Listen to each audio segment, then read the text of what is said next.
Your coach on in multiple instances just talked about how important it was for this senior class to have a good season, especially as you guys, start a different slate of teams. Why do you think it's so important, or how has he shared that message with you guys as a team, making sure that the seniors go out on a high note?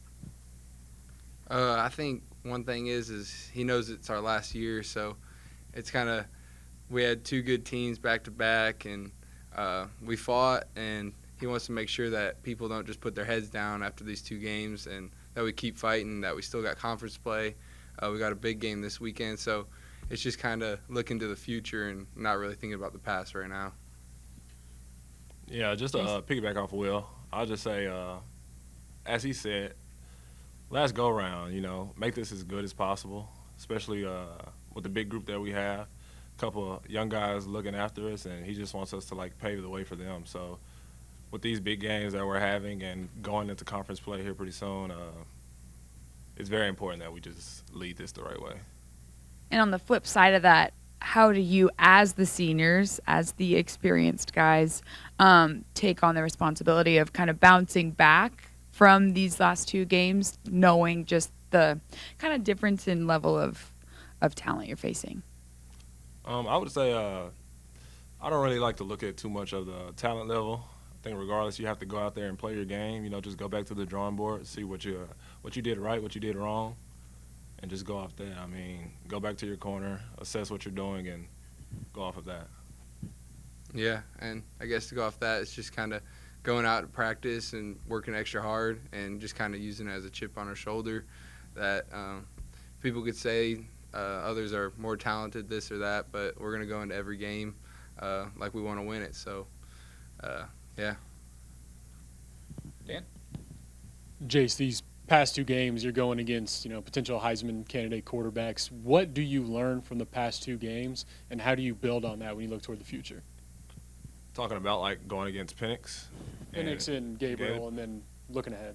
Both super high-level quarterbacks, they kind of teach you that, especially playing at that type of level or playing on this level, at the higher level, that there's just no margin for error. So in terms of maybe being a step or two behind a receiver, with quarterbacks like that, they're going to put it on the money every time, and they'll kind of exploit that. So you just have to prepare differently, if that makes sense. Being step for step with guys that's very crucial when you're playing those guys, and especially with D-line, trying to get it out of their hands fast as possible because they can put the ball anywhere on the field. And then for both of y'all, tight game last year against Northern Illinois. Is there anything you remember about that game that you can take into this game? Yeah, I think they returned quite a few guys on defense, so I think it's really just going out there, remembering kind of what they did, what they game planned for us last time, and just kind of focusing on what we need to fix, and really just they're going to be a hard-working group. We're going to be a hard-working group, so we just got to go out there and fight. Yeah, just piggyback off that. Good group of guys on their end. Just continuing to fight the whole game. If we're in the position to go up, how can we keep this lead or expand the lead instead of, being conservative and now they're back in the game. So I think it's just fighting all four quarters to play our best football possible. Will, for you, how hard is it as an offense to kind of improve throughout the season, to find your rhythm when you've had all the injuries at quarterback? You've got three different guys playing. You might not know who's even the starter as the practice is going on that week.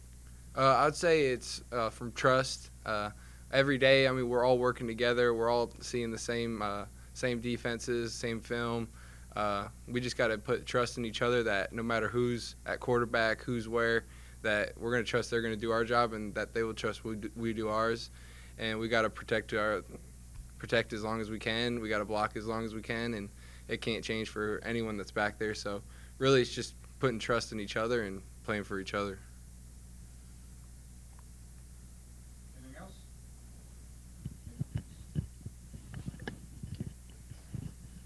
Jason, last year's game, I'm going to ask you a couple of things. In last year's game, you're ahead at halftime. I think it was 24-7, and they get a score early third quarter. Then they get an onside kick and they score again. So do you remember that sequence where you were on the field? Yes, Like 20 plays. So what was that? What was that like? So basically, coming out fast. They came out super fast in the second half. Just kind of hit us in the mouth, had our hands down. So basically, just be ready for anything, any situation at any time, because, like you said, it was very quick and the game can flip instantly. So, like I was stating earlier, just trying to expand the lead if we're able to get that, and playing our best brand of football possible, so that doesn't happen. And then what do you remember about Rocky Lombardi, who's their starter this year as well? Solid quarterback, good arm, tries to find his tight ends. They get behind blocks, but he's a great quarterback.